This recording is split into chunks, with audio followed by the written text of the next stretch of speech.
My name is Ursula King. Let's see, my connection to the Natick farm was as the school programs coordinator.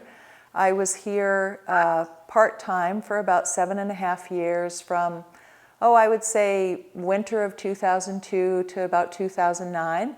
And I was tasked with upgrading and writing new school programs for the farm. And I did that for preschool through high school and also worked with some colleges.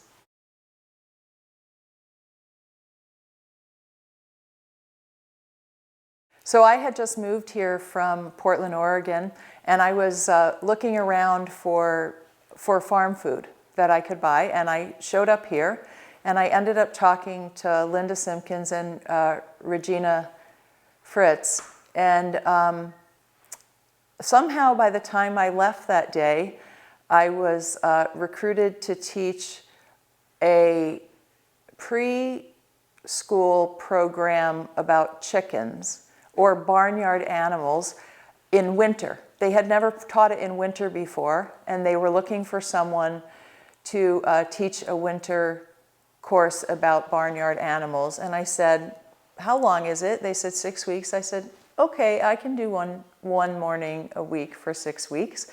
And so I showed up the next, whenever the date was, and we started. And then you were hooked into the farm?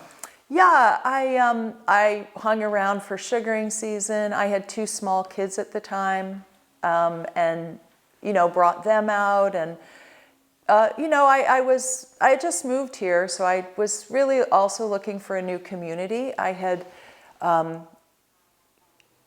been around farming before, and really was very much a local food advocate and purchaser where I lived out west in both Oregon and California. So it was a community for me as well. And I was happy to find it so close to my home. Yeah. I feel like that's been such a theme throughout a lot of these interviews, is people, seeking that community and finding it here at the farm. I think that's, I think by springtime, Linda asked me if I wanted to stay on and take on some hours to help her with school programs. At that time, they were only being offered to the Natick School District, and I think there was one program for each grade, 1 through 4. And she said, we don't really have time for this anymore, and the programs are about 20 years old as I first developed them. And I said, sure. So we started.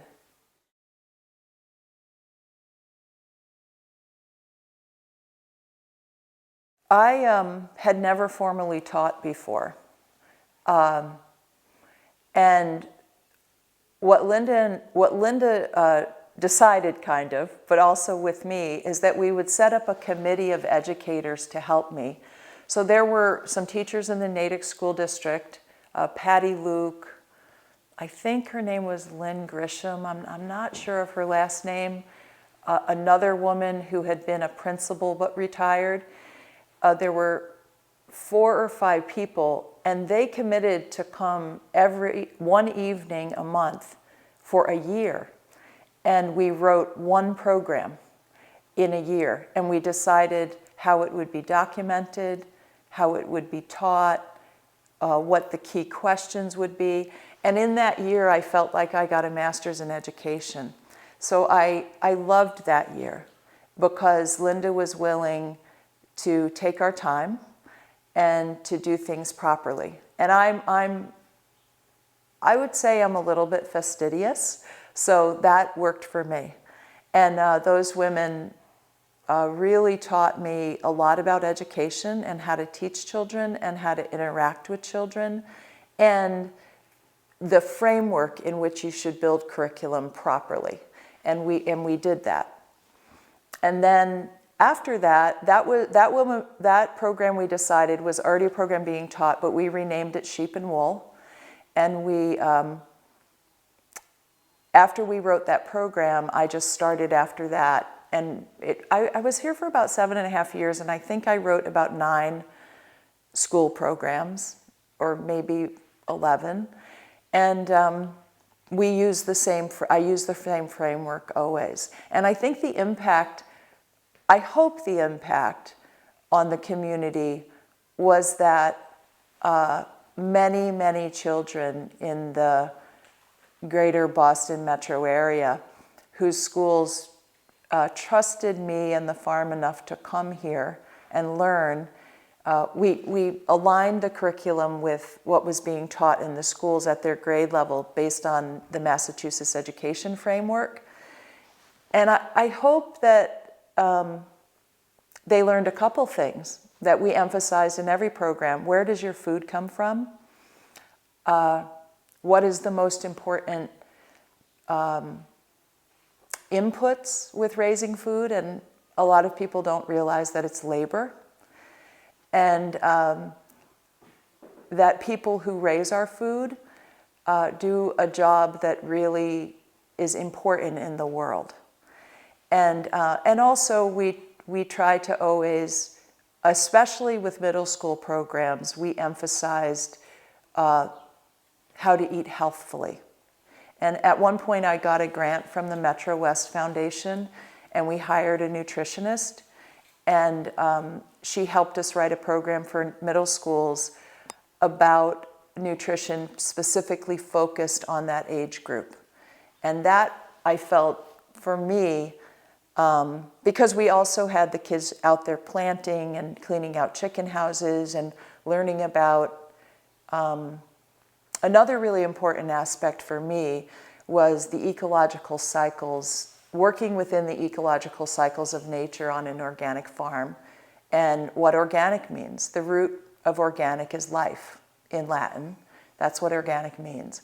And so we talked a lot, depending on the age, in different various terms.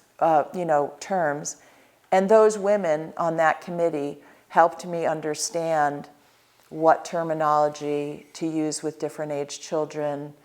And I always like to push the envelope a little bit. So we would have key statements that every teacher had to use when they were teaching certain courses.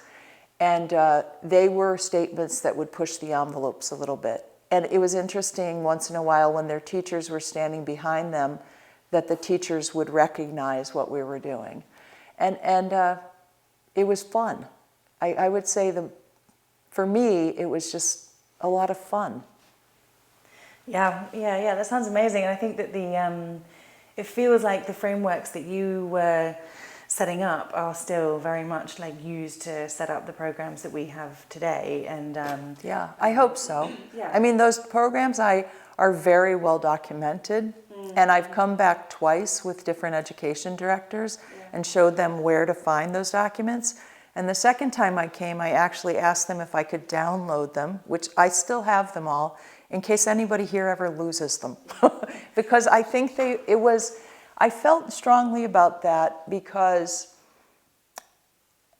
the community of Natick, through the Natick Community Farm, paid me for a lot of years of work. And I felt strongly that that work shouldn't be lost to this community because it's an investment in children. And I feel like that's an important part of continuing education, is recognizing what has been done and not reinventing wheels or spending more money to reinvent something that a community has already deeply invested in. I was here 12 to 20 hours a week for 7.5 years, except for summers. That's a lot. So I felt very strongly that that work belonged to the community.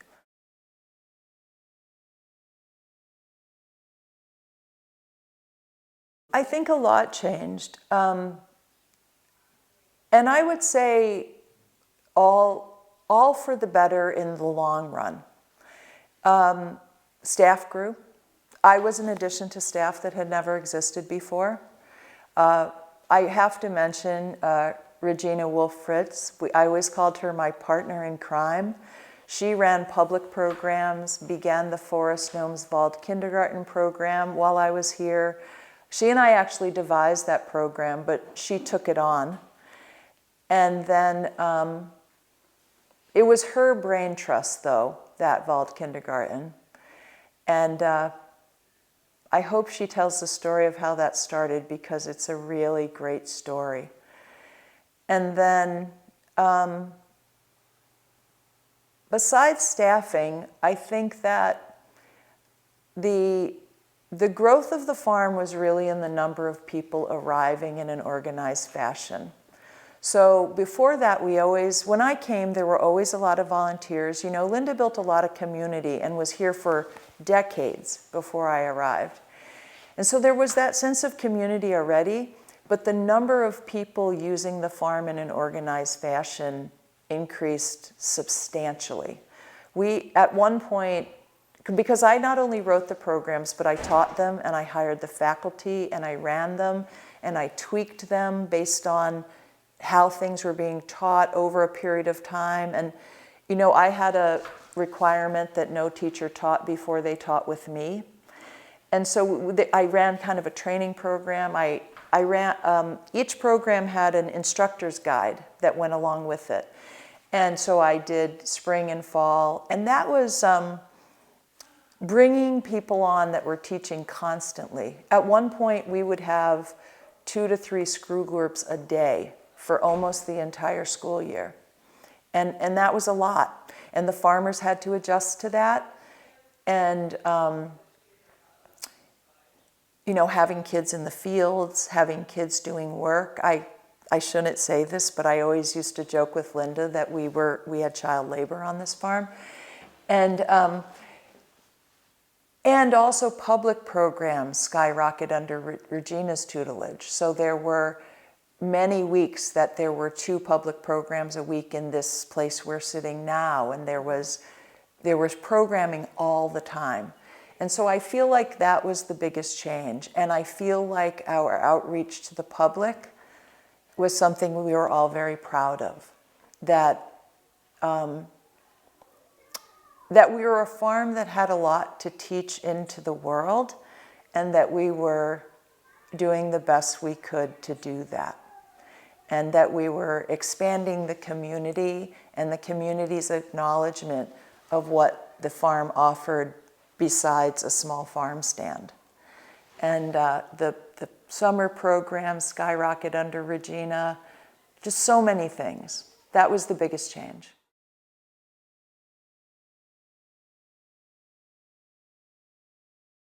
This farm is open to the public, and that is not typical of farms. I've worked a lot in farming since leaving here, and it is very atypical. And also, community farms are really specific to New England.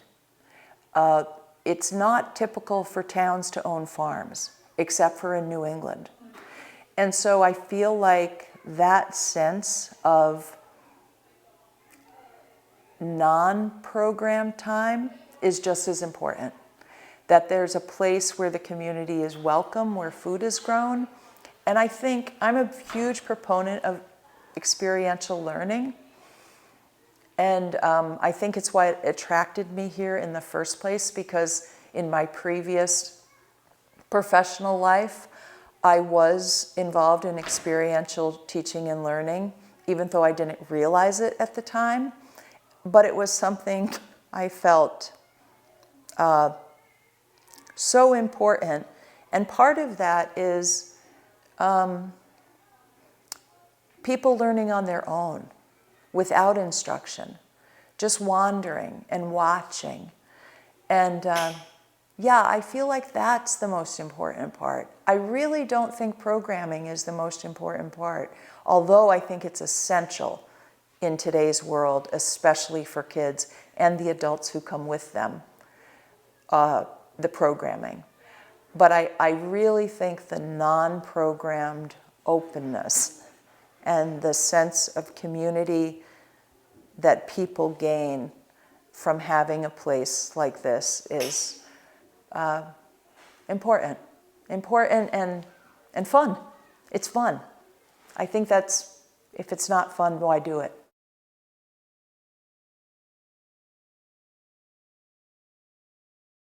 I was out with a group of first graders, and we would bring a chicken into the barn, and we would talk about the parts of a bird and how their eyes were disconjugate, unlike mammals who go like this. Birds can go like this. And we would, lift feathers, and then we would go out and we would visit all the birds, and we would talk about how these birds live and how that was like birds in the wild and how it wasn't like birds in the wild. And we got to the turkey pen, and turkeys have a call and response reflex. They're a flock bird, and they run in the flock like this. And because I was also a person who fed animals on this farm, when they saw me, or maybe any human, they would run to the fence. And I had discovered just by years that if you spoke very loudly to a turkey, they would speak back. And so one of the things I did with first graders is I would tell them that if we all gobbled at the turkeys, they would talk back. And I don't know if you've ever done this, but you should if you haven't. So I would tell all these first graders I would say, we're going to say gobble, gobble, gobble as loud as we can. And I would say 1, 2, 3, and the kids would say gobble, gobble, gobble, and the turkeys would call. And it was very loud, and it was very fun. But the one experience for me, I think it was probably 2/3 of the way through my master's degree, and I was really ensconced in all beings work. And we were about a week away from slaughter. And I had moments in my life of vegetarianism and different things, but I wasn't vegetarian at that time. But Linda used to have us go to the slaughterhouse, because each number of people you bring to the slaughterhouse for only certain jobs decreases the amount you have to pay per bird. So I had worked in a turkey slaughterhouse, and I was going to again. And I had that on my mind that day. And we called to those turkeys, and their response to me was that it was okay. That they knew why they were here. They were here to feed us. They knew. And you can see that to this day, it changed my life.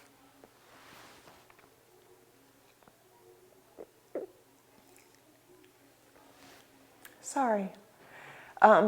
Because that day I really became an ecologist.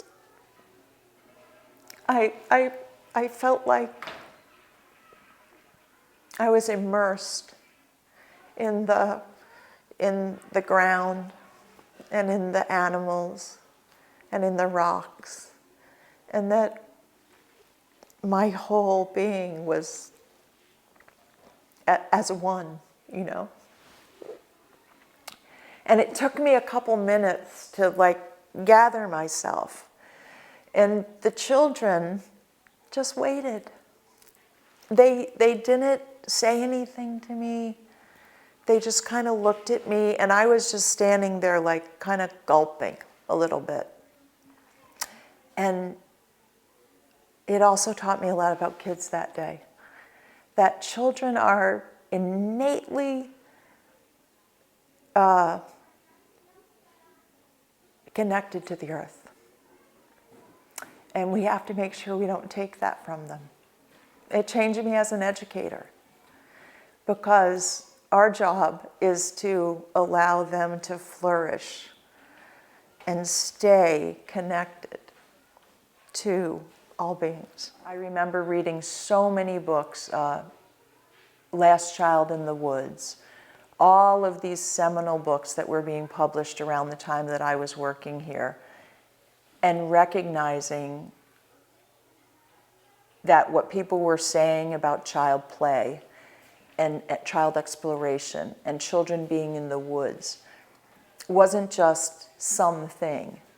It was maybe everything.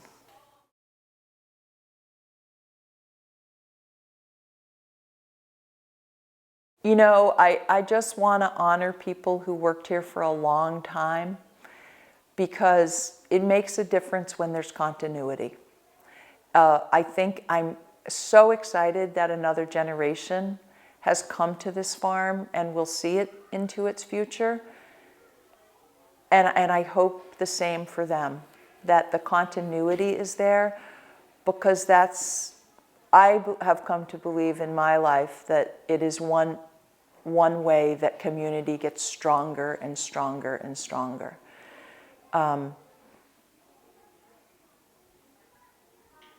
And I guess the other thing I would say is, I have to share that one of my favorite parts of working here, you know, we took phone calls in rotation. At the time, there were just 3 of us, and we were all in that back office sitting with our backs to each other. And then Regina and I eventually moved out there when we renovated a little bit. But we heard each other's phone calls, kind of, and you'd hear the person on the other end. And once in a while, we tried not to do it all the time so we could get work done, but we'd turn around and we'd be like, okay, what was that about? Or someone would turn around and say, you have to hear this. And so I would say one of my biggest educations on this farm were the phone calls that came in, and how bizarre some of them were, and how incredibly meaningful some of them were. So I feel like, I don't know, I just feel compelled to say that, because it was kind of like the community calling in. Like somebody who asked us if we had roosters, and would it be okay? He was from an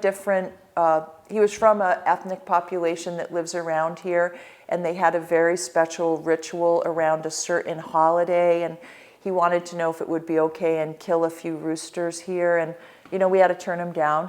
But it was like just these incredible learnings just from the phone calls, and also how fun that was. And I used to say to Regina and Jane Harvey, who was the other person I worked with a long time, we got to write a book, you guys. We have to start like writing down these phone calls. And of course we never did, because we were way too busy. But I think about it all the time. I think about, why didn't we write down, like, take memos about those phone calls? Yeah. So I feel like that is something I wanted to share about the farm, because for us internally as a community, there were a lot of little connections like that. Yeah. And that was fun. Yeah. That was fun.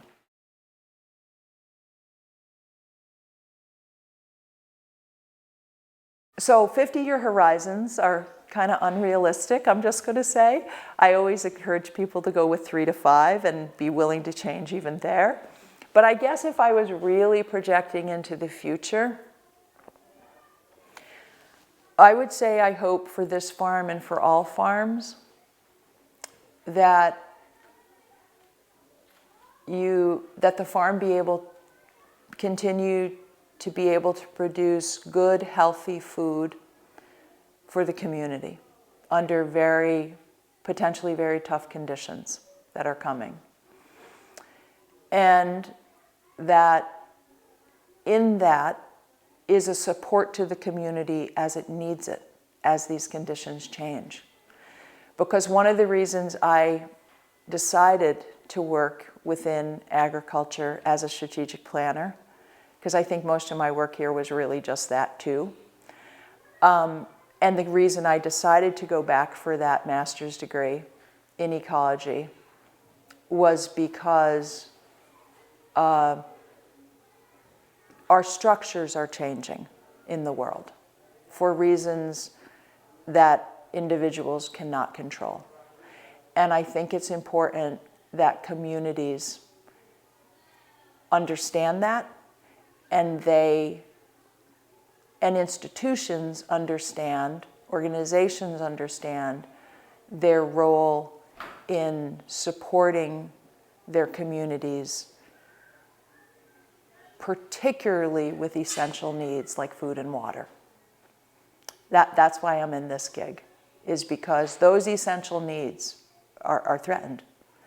And I feel like this farm and every water department in this country and everyone who protects rivers and land that filters water, because water is really my first love, have a role to play in helping people navigate finding essential services for beings, human and other beings, because that's getting a little tougher.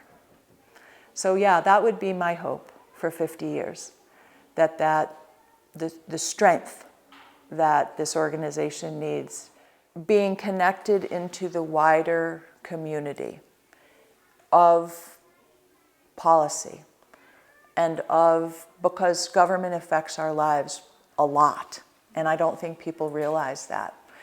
And so I feel like my hope would also be that the farm understand that it is part of a larger ecological system, and that ecology is all those things I mentioned before, and that being open to that interactiveness, that I think will be necessary going into the future.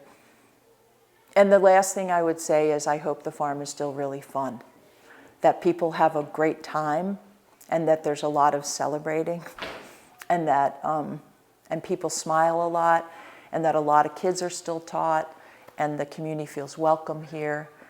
And yeah, it's a good ride, you know? It's a good ride to be at a place where these essential things in life, you know, people talk about, I used to teach about, and people have learned in grade school, you know, what are the 4 things essential for life? I think it was somewhat anthropocentric in its view, but, you know, food, water, shelter, space, and I always add community. You need 5 things as a being in the world. And I hope that the farm provides those 5 things. Yeah, that would be my hope.